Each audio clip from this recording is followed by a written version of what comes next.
Le Buller est le podcast qui vous parle de l'actualité de la bande dessinée chaque semaine.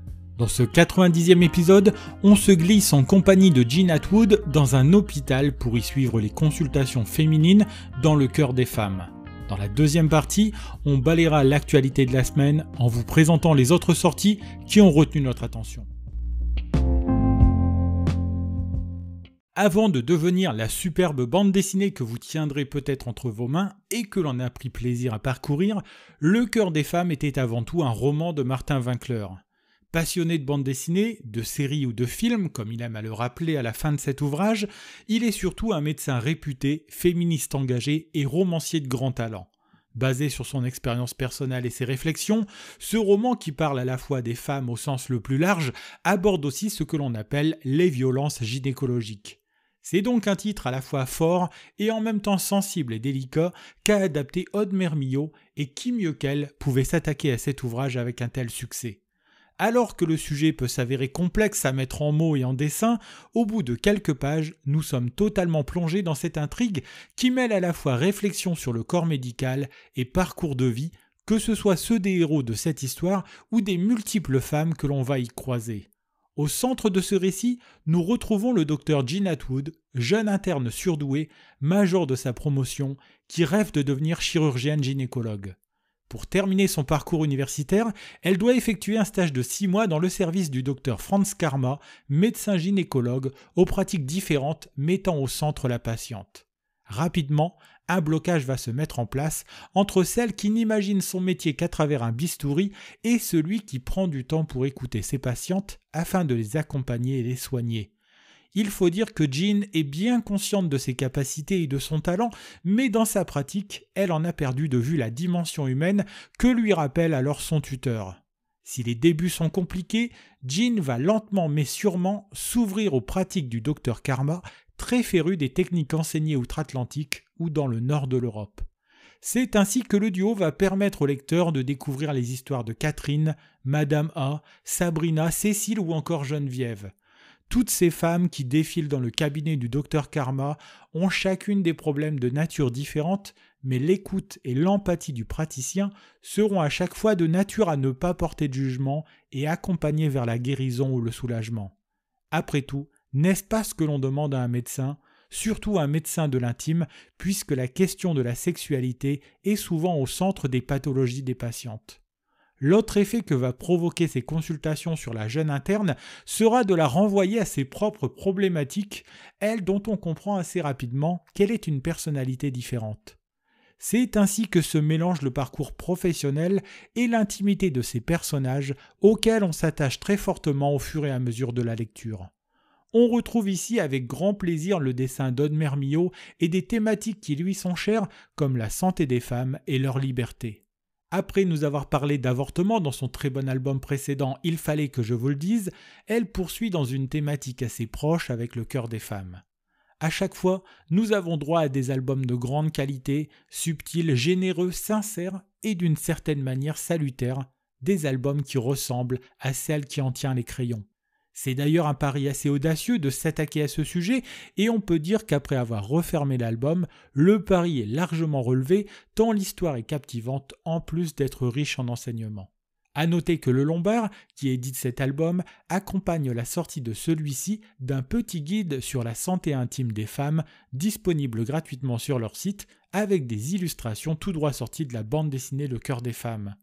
Cette sortie fait donc œuvre de pédagogie et rien que pour cela, on remercie généreusement Martin Winkler et Aude Mermillod et l'on vous recommande plus que chaudement cet album qui est un des gros coups de cœur de cette année 2021.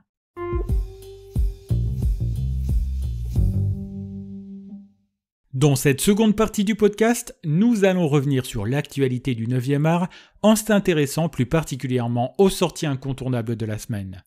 Commençons la revue des sorties de la semaine par la réédition intégrale de la série Jean, série que l'on doit au scénario de Jean Dufaux et au sublime dessin d'Anna Miralles. Pour le moment, ce sont les 4 premiers tomes du cycle Ottoman qui sont disponibles en librairie dans un format légèrement plus grand que le format original. Pour rappel, l'histoire nous plonge dans le monde secret d'un harem lorsque la jeune anglaise Kim Nelson part sur les traces de sa grand-mère Jade, qui était la favorite du sultan Murati. À travers cette bande dessinée, on passe les portes du harem du sultan et l'on y découvre les luttes d'influence, les trahisons et la luxure qui se dégage d'un tel endroit. Si vous ne connaissez pas encore cette série, on vous la recommande grandement, ne serait-ce que pour le joli dessin d'Anna Miralles qui sublime les corps féminins. La série est rééditée chez Dargaud et les tomes 1 à 4 sont déjà disponibles en librairie.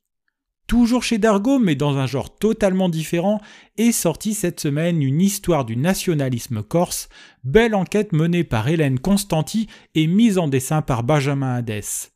Mélangeant le travail documentaire et une narration plus classique, c'est l'occasion de se plonger dans les différentes étapes qui auront conduit jusqu'à la victoire d'une liste nationaliste aux élections territoriales en 2015. Souvent basé sur la violence, on se souvient entre autres de l'assassinat du préfet Erignac en 1998. L'album nous parle aussi du FLNC et de son évolution dans le temps au gré des luttes d'influence.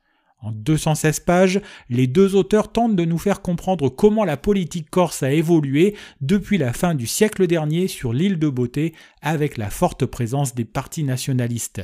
C'est passionnant, riche en informations et c'est une belle entrée en matière pour comprendre ce sujet parfois complexe. Bonjour Offenbach est un très bel album qui parle du déracinement et de l'éloignement du pays dans lequel on a grandi. À la suite de son licenciement, Paolo propose à sa famille de quitter son Italie natale pour aller s'installer en Allemagne dans la petite ville d'Offenbach. C'est ainsi que Giulia, Paolo et leurs deux enfants vont aller s'expatrier plus au nord au milieu des années 70. Si les deux parents trouvent rapidement un emploi, leur quotidien éreintant vient se mélanger avec la tristesse et la mélancolie liée à l'éloignement. Pour les enfants, c'est la même chose, à l'école on se moque d'eux et comme papa et maman, ils ont la nostalgie de leur Italie natale. Pourtant, la famille va tout faire pour rester unie et continuer d'être positive, même dans cette période qui n'est pas simple à gérer.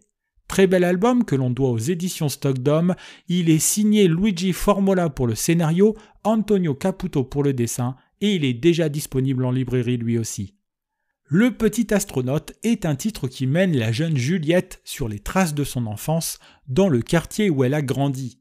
C'est à vélo que tous les ans la jeune fille se rend sur les lieux qui ont bercé sa tendre enfance, lieux qu'elle associe au bonheur.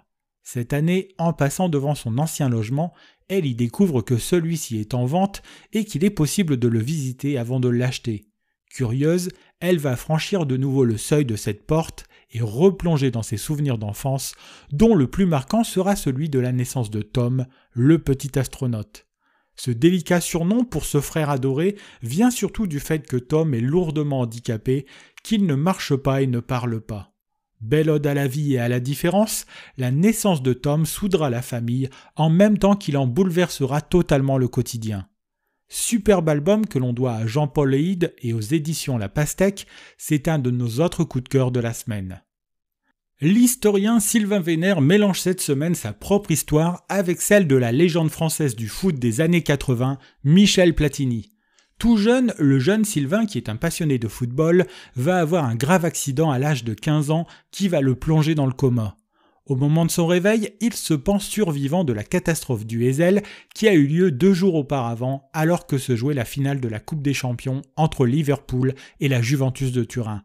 S'entame alors à son réveil un dialogue entre le garçon et le meneur de jeu des Bleus et de la Juventus de Turin, dialogue qui permet de revenir sur la carrière de Michel Platini. Dans cet album, celui qui est devenu historien interroge sa passion pour le football et fait de la demi-finale de Coupe du Monde France-Allemagne en 1982 l'un des événements forts de sa jeunesse. Mon album Platini est un titre original que l'on doit aux éditions Delcourt et au dessin de Christopher. Terminons la revue des sorties de la semaine par un album aussi intéressant que contemporain dans son questionnement puisqu'il interroge le genre. Le genre, cet obscur objet du désordre, est un titre qui prend appui sur les différentes manifestations et colères de par le monde autour de la question du genre pour nous faire réfléchir un peu sur le sujet. Il y est entre autres question ici de filiation, de mariage, de sexualité ou encore d'éducation à travers des exemples qui nous viennent de pays parfois bien différents dans leur approche. La France n'est pas oubliée puisque l'album revient entre autres sur les nombreuses manifestations qui ont eu lieu en marge du vote de la loi autorisant le mariage pour tous. Passionnante tout au long de ses 96 pages, nous devons cette bande dessinée au scénario d'Anne-Charlotte Husson, au dessin de Thomas Mathieu et c'est édité chez Casterman. Voilà, nous en avons terminé avec ce 90e épisode du Buller. Si vous souhaitez découvrir des images de la bande dessinée Le Cœur des Femmes, ou si vous voulez nous laisser des remarques et des commentaires, n'hésitez pas à passer sur Instagram sur le compte lebuller.podcast. Si vous avez aimé cet épisode, n'hésitez pas non plus à le partager autour de vous et à nous suivre sur Apple Podcast, Spotify, Deezer, YouTube, Google Podcast ou sur votre plateforme préférée. Il me reste à vous souhaiter de bons moments de lecture et je vous dis à la semaine prochaine pour un 91e épisode de votre podcast sur l'actualité de la bande dessinée.